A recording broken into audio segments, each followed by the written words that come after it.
Pretty, isn't it? This is our pool. So here's our problem.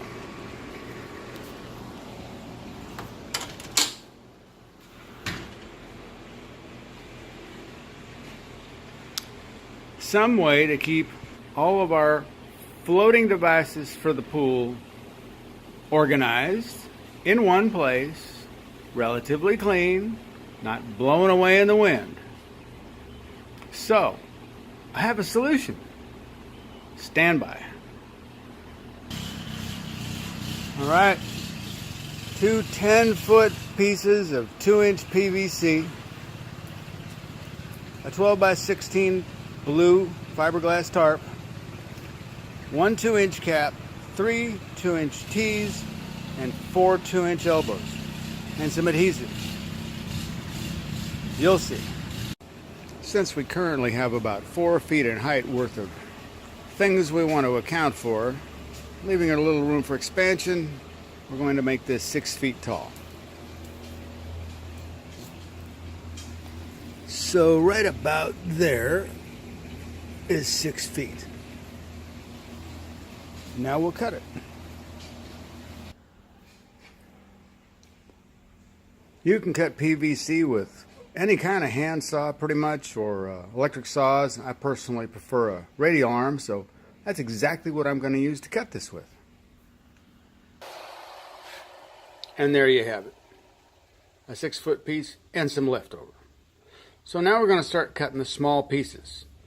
It would be nice to have 36 inches on each side, but since I need 5 sides, well, 4 sides and 1 across the middle, that's 5 pieces of whatever length it is, and 5 that are 3 feet long is too many for taking what I've got left over and coming up with enough. So we're going to bring it down to 30 inches per side and across the middle. So we're going to mark this one and cut it. Now that we have all 5 30-inch pieces cut, we got to cut 3 of them in half to 15 for where the tees go in. So here we go. And there they are. So as you can see, by cutting these all the same length, we wind up with a discrepancy based on the difference created by the space in the middle of the tee where they all go together. So what we do is we measure the difference and we cut the 2 pieces in the middle down just a little bit and make that fit. So that's what I'm fixing to do. And the difference is 2.5 inches. And now what we need is some purple adhesive and a T-square. Here we go. Or in this case, a framing square. Either one works fine. We'll start by assembling the center section that's the support for our vertical member. And now you notice that they're put together. All the lengths of the cross members are exactly the same. Now we want to fasten the tees on both ends of this center support. And to get that straight up and down, we're going to need a piece of PVC stuck into it, so we got something to run the square up against. So we're going to use a short section in here just for reference.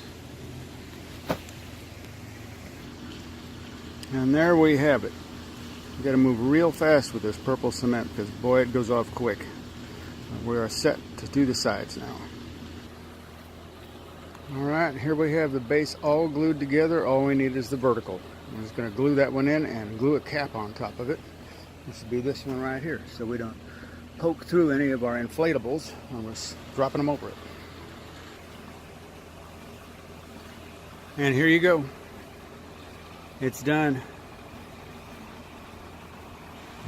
Look at that. Isn't that a thing of beauty? We're close now.